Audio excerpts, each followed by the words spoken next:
Hello again, Patricia here doing a tarot card reading for the week beginning September 20th. It's a very, very busy week. We have an eclipse, a new moon, solar eclipse in Virgo on the 21st, and I'm sure you're all feeling the energy. It's very powerful and it's bringing up a lot of fears to be eclipsed or to be removed or cleared away.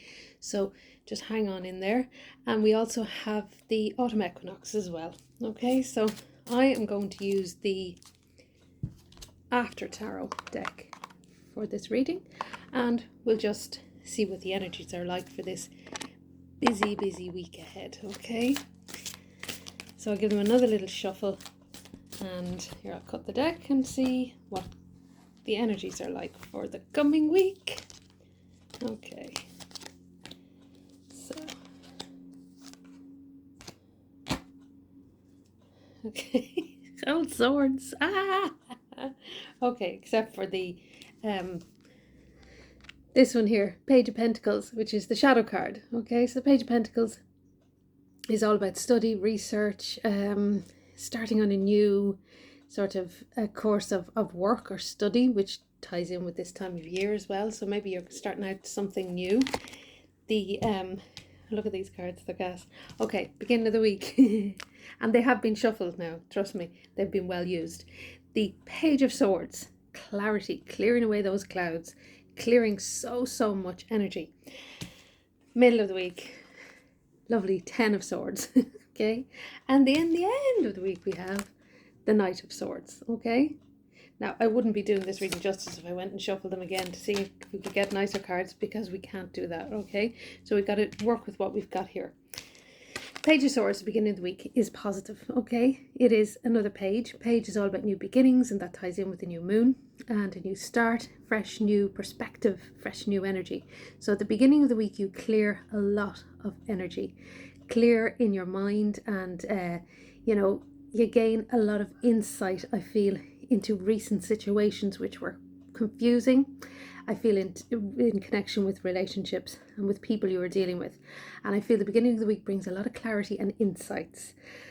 And this sees you holding up that sword and gaining that clarity and perspective that you really need. Okay, this again, as I say, is the after tarot, so it's what happens after the Rider-Waite tarot, which is quite an interesting perspective on the cards. They're a good deck. I'd recommend them. So clearing away, clearing the mind, you can help with that with clearing clutter. I find I'm clearing clutter the last week, getting rid of so much stuff, so much rubbish and old clothes and all sorts of stuff, and just do that as much as you can, because Virgo is all about organization, and it's a new moon in Virgo, and it's all about getting things in order. Okay, so try and clear as much as you can at the beginning of the week. And then we have the middle of the week, the 10 of Swords. Okay, this again is a pretty grim card, but there's hope. It is number 10. 10 is the end of a cycle, so it's the end of that cycle of abuse, hurt. 10 of Swords is usually about stabs in the back. Okay, betrayal, feeling like a victim, feeling like you've been so brutally hurt and hard done by. And it's a very sort of, it can, if you sit in that energy, it can really sort of fester and feed a lot of fears.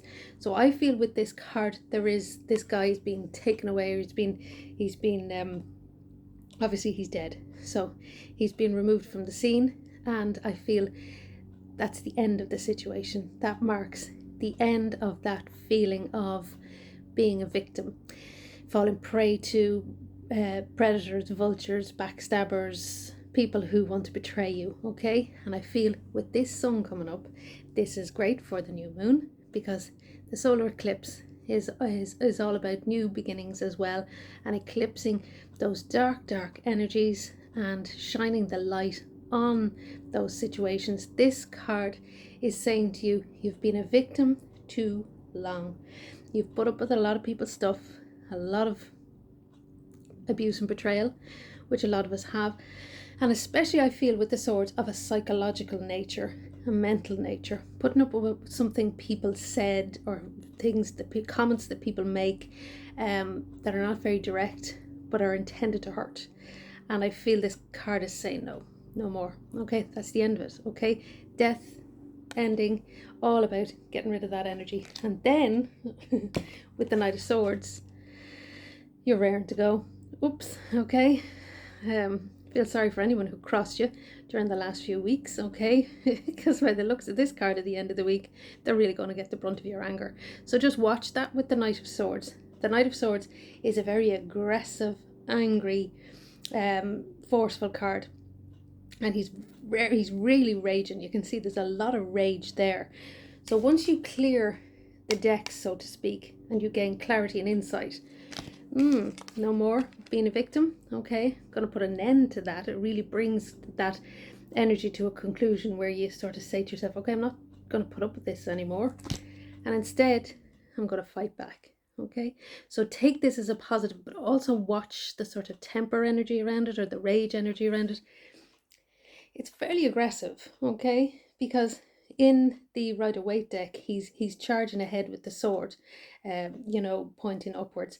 In this one, he's actually attacking somebody, okay? So just be careful what you say, be careful with your tongue. I would say with this card, do what I always say, call an Archangel Michael and write down the anger and the frustration and the aggression and the rage, and burn up the paper, okay? So try and get it out. So that takes the edge off it. That takes the sting out of it. So then you're not so likely to say or say things that you may regret. So I'd say do that, because this card is saying, okay, you're fighting back. That is fantastic. That's really, really positive and really, really powerful, and it's great. And you're not taking any crap from anybody. You're literally just taking charge of the situation and you're fighting back. But that just feels like it's probably a bit too much as well. You may sort of regret what you say. So just be careful with that. Be careful with the anger. Be careful with the energy. The energies are very strong with this eclipse and with the equinox. Now the equinox should balance things out as well during the week, so there should be a more balanced perspective. So just watch the old temper with this card. Write it down. Call an Archangel Michael. He'll help with the clearing, and he'll help you to burn up those energies. With the Page of Pentacles, then that's so much softer in comparison to these other cards. The Page of Pentacles, excuse me, is very much about starting a new course of study, or working on some research, or working on sort of, you know, going back to school or going back to study, or, you know, it also implies that if you do go back and do some studying or do some work, you can make some money out of it, okay? So there is a nice energy from this card. This is sort of, again, with the pages, they're messengers. There's always youthful, sort of enthusiastic energy. So this, I feel, is more about going back to do some studying, to make more money, to hustle, or maybe to, you know, to make more money as a side hustle, but just to up your income as well with it. And there'll also be a fun element to it too, because you see this little guy here, he's like a little elf. Okay, so interesting cards, clearing that energy, okay, putting an end to all that victim sort of negative, sort of backstabby energy, and fighting back. But watch that old temper, watch the rage, okay? Write down the energies, or write down the angers beforehand, and then get rid of them. And then that will take the edge off that sort of aggression, because that's quite an aggressive card. I also feel with that card, just watch other people. Tempers are quite high and strong. So that's your reading for this week. I wish you a wonderful week, a magical new moon and an equinox. Magical Equinox. Don't forget you can find me on Facebook and Instagram, and please like and share. That'd be great on the YouTube video, and I will talk to you soon.